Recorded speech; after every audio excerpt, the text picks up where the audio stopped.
what Jordan Peele's film Get Out can teach us about anti-Black microaggressions. What do this scene? How handsome is he? Are you handsome? And this scene. By the way, I would have voted for Obama for a third term if I could. Best president in my lifetime, hands down. Have in common. Both scenes are examples of microaggressions that Black people experience daily. Unpacking some scenes from Jordan Peele's film Get Out will help us understand what anti-Black microaggressions sound like, why they are so problematic, and how Black youth experience them emotionally. Microaggressions are the everyday slights, indignities, put-downs, and insults that members of marginalized groups experience in their day-to-day interactions with individuals who are often unaware that they have engaged in an offensive or demeaning way. Microaggressions can sound like this. You ever get in street fights as a kid? I did judo after school, first grade.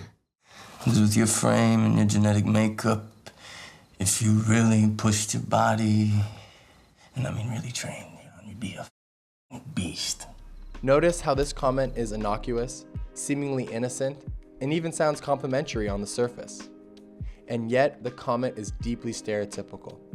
Even positive stereotypes like the idea that all Black people are athletic or good at sports are problematic because they are limiting. The use of the word beast reinforces historical caricatures of Black men as innately savage and animalistic. Get Out also shows how often microaggressions are dismissed and how their impact on Black people is minimized. We constantly hear the main character respond to microaggressions like this. Forget it, never mind. No, stop. Don't do that, don't. Okay, I'm sorry, it's all good, right? When people of color try to start a conversation about microaggressions, it is usually met with defensiveness and dismissal, especially towards Black women who are quick to be stereotyped as angry and aggressive. We often hear responses that sound like this. Everything's a microaggression. This makes me want to vomit. I mean, like, liberals don't think we should be allowed to say anything because everything can be a microaggression. Like, these college kids are such wussies. They need to crawl back into their safe space, put on All Things Considered, and get the heck out of everyone else's business. First of all, Even if Black people try to ignore or just get over microaggressions, they still have a cumulative effect. As suggested by the name, microaggressions seem small, but compounded over time, they impact the physical and mental health of Black youth. And the film portrays this experience perfectly. At first, Chris dismisses microaggressions effortlessly, laughing the problematic jokes off with a smile. But as the film progresses, and as Chris experiences microaggression after microaggression after microaggression, it becomes harder for him to hide how hurtful these comments are. The audience begins to see how tiring and draining it is to experience microaggressions on a daily basis.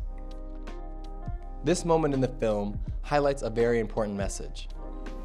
Do you find being African American has more advantage or disadvantage in the modern world? It's not only white people that need to be having conversations about anti-Black racism. Non-Black people of color also need to explore the ways that they perpetuate and are complicit in anti-Black racism.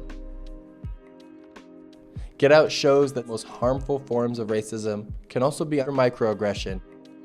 But both white and non-Black people of color need to be aware of their anti-Black biases and the impact that microaggressions have on Black folks, and Black youth in particular.